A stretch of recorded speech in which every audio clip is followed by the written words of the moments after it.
Pessoal, vamos lá para mais um vídeo aqui no canal. Pois é, estou debaixo do carro. Galera, sabe às vezes aquele barulhinho que você escuta, tá? Você já trocou bandeja, você já trocou bieleta, você já trocou demais peças na suspensão e estava tudo tranquilo e o barulho de suspensão volta. Sabe o que pode ser? Isso aqui, ó, são os famosos terminais de direção, essa peça aqui, ó, tá?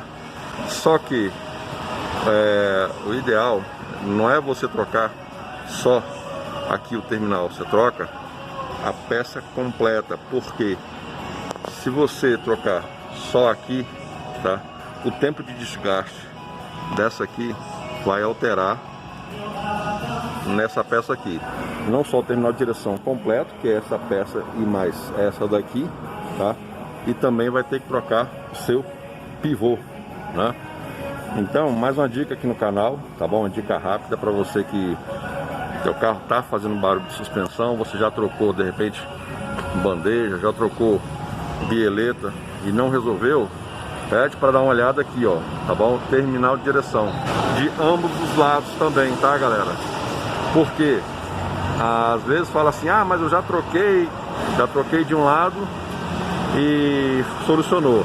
Mas se você trocar apenas um lado, o outro lado já vai sentir a diferença e vai dar problema também. Então na hora da substituição você vai trocar assim, não só um lado, tá? Mas você troca também os dois. Estou torcendo para esse vídeo não ser penalizado pela plataforma por conta de uma música que está tocando aqui ao fundo, mas tomara que tudo dê certo.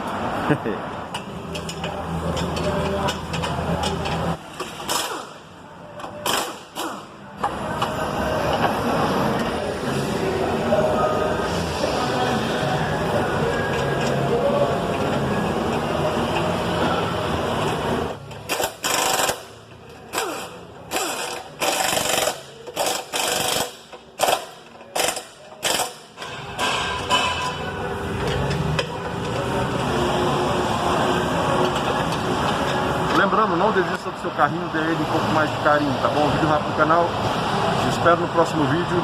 Se você não é inscrito, faça a sua inscrição. Se você gostou do vídeo, deixa aquele like. Até o próximo vídeo, um abraço, tchau!